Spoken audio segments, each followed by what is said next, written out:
here on comms right now. 3, 2, Ethan numbers. 1, go! Oh, Tomahawk Grab could do Ethan numbers. I thought you were saying Ethan numbers like John numbers. Alright, so I'm setting this up right now. We've got Cam versus Flyingboy. Just getting... I can't play Shulk. There we go. Okay.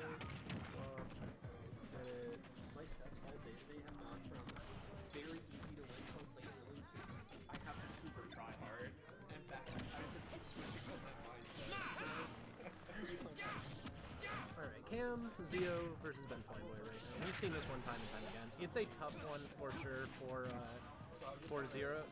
I think he won one this semester though, so that's good. But nonetheless, it's a tricky one. Those aerials are just gonna pop every grenade, and if you get close enough, you're gonna start taking damage for it. But I mean, if you're having fun, it helps you mental.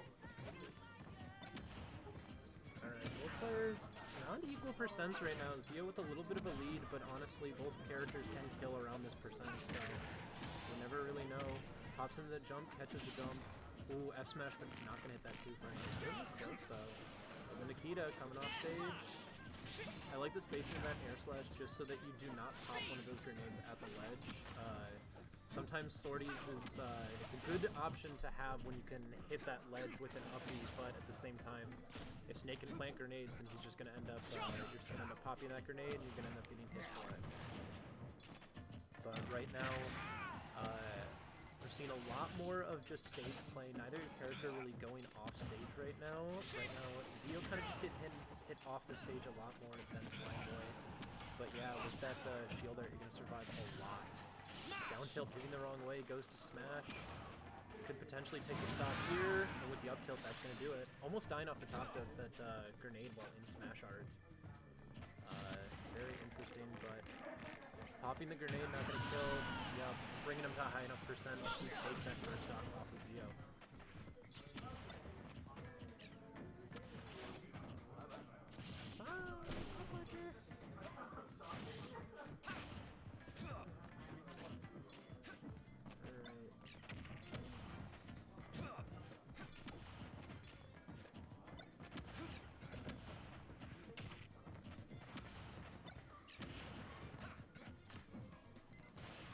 Throwing the C4 down, trying to stick it onto Zio, but not able to, so that C4 is just going to be sitting on that right side platform. Yeah, just get rid of it, try to get in a better place right now, but Zio does have the lead, able to kind of just mess around in neutral here. Tries to combo off that grenade, but not able to do anything. This time C4 at the center of the stage now, gotta be cautious of that. And Zio is cautious, just playing around it right now, trying to wait for his opening. Oh! SD there with the lead. Switches over to Buster, has to play a bit more of an aggressive game right now to try to bring this back to even. Yup, but the down air is going to take it. Barely able to recover there, but I like the option. Alright, so the game is going back and forth. Being able to see Zio adapt like this is really crazy. I think, like, he was playing a very slow game because he had the lead, he had no pressure to approach, but now that he is technically down in percent, he does have to play a little bit more aggressive, and he's willing to play that aggressive game. It's just much more difficult for Shulk to play that aggressive game into this matchup, but Zio doing a good job right now, but Ben not letting him get any opportunities, just planting those grenades, try to have something present at all times. Just because if you get hit on your shield and you have a grenade present, that's just going to do 10% for trying to hit a shield. Basically setting up a spiky shield right now from Pokemon. But Zio able to dash around it, going over to jump art to try to get out of here, but he is going to take a little extra knockback in that jump art, so getting out of the jump art. Alright, the spot dodge of the forward air is going to lead for an up tilt for Flyingboy. He's going to take that first game. 1-0. 1-0, Flyingboy is up. Ooh. Flyingboy bringing out the secret juice right now for game number 2.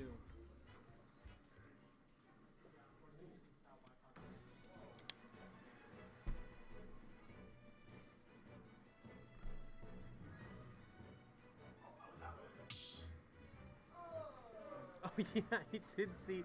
I just saw that set wrap up. Dreamlord did get out before top 8 against T-Boy. Kind of a hard one to make a big upset like that, but yeah, nonetheless. Height bracket today. I think the big thing is there was some weird bracket overall, just because of the fact that I know two big names that didn't show up today were Undead Mobs and Weirdbot were not able to make it today, so we had a lot of people who were expected to go out round 1, make it a little further in winners and a little further in loser side. So those DQs make for a weird bracket right now, but top 8's looking pretty traditional right now. These two on winner side, top 8 with Meerkat on the loser side right now. Or Meerkat on my side, so both of us on winner side.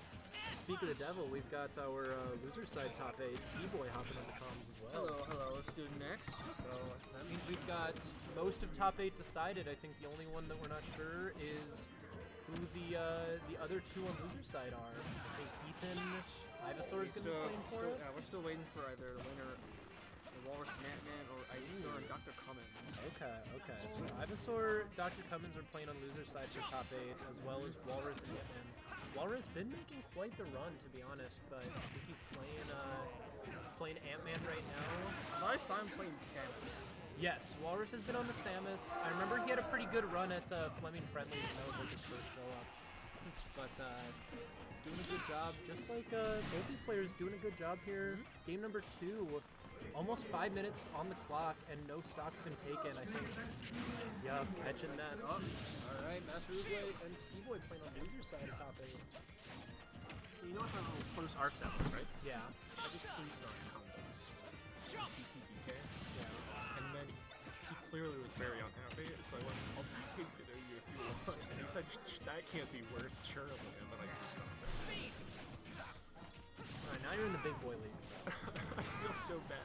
I didn't mean to be, but now I feel like I was being toxic. You're being toxic. I didn't mean it's to like be. the tag. It's like the tag. It's like, that is my tag. I do to that so people can't complain about it. I don't even think you play toxic. You just have.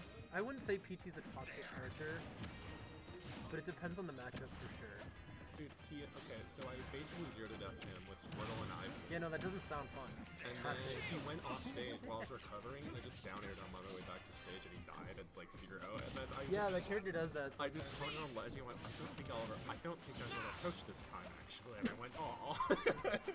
Yeah, good. Good actually. He's adapting. Yeah, better than your friggin' adapt in game number 2 and 3. Okay, shut up, man. You scared me. That's good though. My My character won't scare you, so I need me to scare you. Bro, we have so many sets together. Literally, all I can think of is how you're gonna react. I have no idea what Pit's gonna do. I have to think about what Sam's gonna do. Yeah, no, I carry my character. I'll tell you. Unless it's off stage. Or you're playing Pit.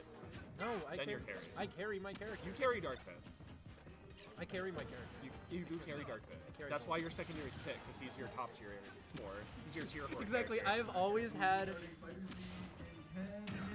Because I will point out, you lost game 1 is Dark Pit, and then switched to Pit in 1 set. I did switch to Pit. I So think once again, that one's just a Pit matchup. I think. Nope.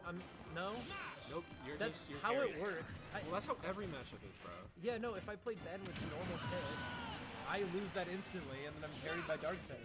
No, How's that work? No, that was just you being better. As Dark Pit? Yeah. Why is that the skill gap and not ours? No, just Dark Pit's the honest one. That's the carry. Oh, so if I win with Dark Pit, I think Yeah. I have a winning record with Dark Pit. I don't know what they I actually. can't tell when you're playing one or the other. Well, you can look at the stats because. I could look at the stats. But looking at stats right now, statistically, Zio is down. But with that back air, he is going to even it up right now. We've got just under 3 minutes on the clock. I think it's very impressive how Cam has been forced to play this matchup so much. And yet he still gives it his entire heart and soul. I think he's won it a couple times. He's won it a couple times, but way more often than not, it just goes to Sonic, which is kind of how matches supposed Ethan to go. was rolling a lot. Oh, Me? you talked about it? No, not me. Other Ethan. Which Wrong one? Ethan. Ethan Mocha Dog. Oh. No, I don't think so. I think that was That's you. who Johns was playing with last night. Oh, last night? So I don't think he's talking about me. No, he's I don't probably think... talking about your set, because every time you land with a back air, you shield and then you roll away. Well, because I can't tell if you're going to nair, grab, dash attack, or just like follow me. And most options I can avoid with roll, Unless you know I'm gonna roll. That's fair, that's fair. Go! But yeah, I didn't Yeah, punish it. Colin's talking about me. I think Johns thought we were talking about the Ethan he was playing last night. I don't know what Jones is talking about.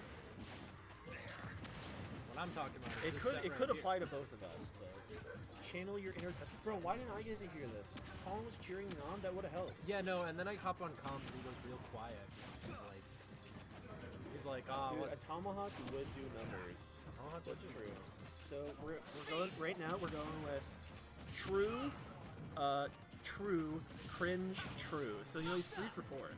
Yeah, no, I do agree, Ethan. You are right about staying on Squirtle. That matchup is not fun at all. like it's literally just whether or not you're playing patient. Like, Yeah, if if I you play- weren't playing patient in the game 1 and you started playing more patient game 2, and I did not adapt. That's what I'm talking about. I literally just didn't adapt. Yeah, no, that's fair. I could underdog stories.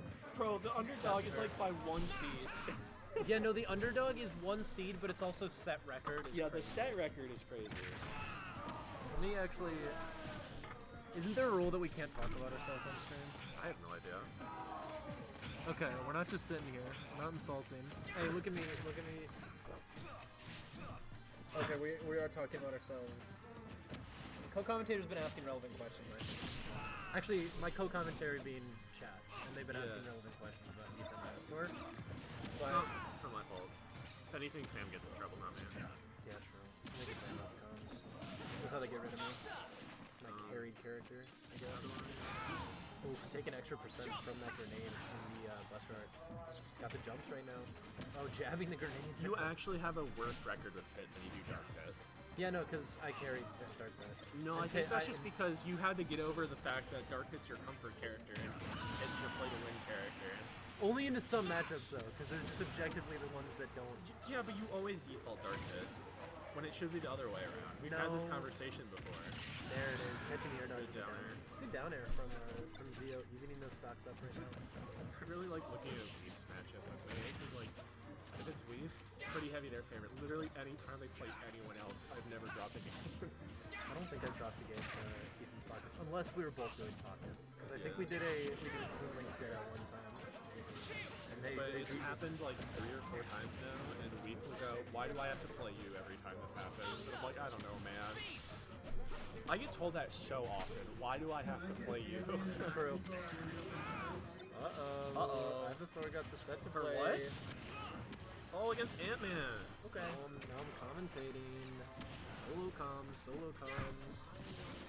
But, dude, Zio, he always keeps it so close, and that's what's so impressive about this. Like, it should be so dominant in the favor of Ben, just matchup-wise, but like player-wise, both these guys are very good, very solid. This one's best of 5. Thank you for reminding me. I should change that. Good catch. Yeah, it is best of 5. We're in top 8, round 1.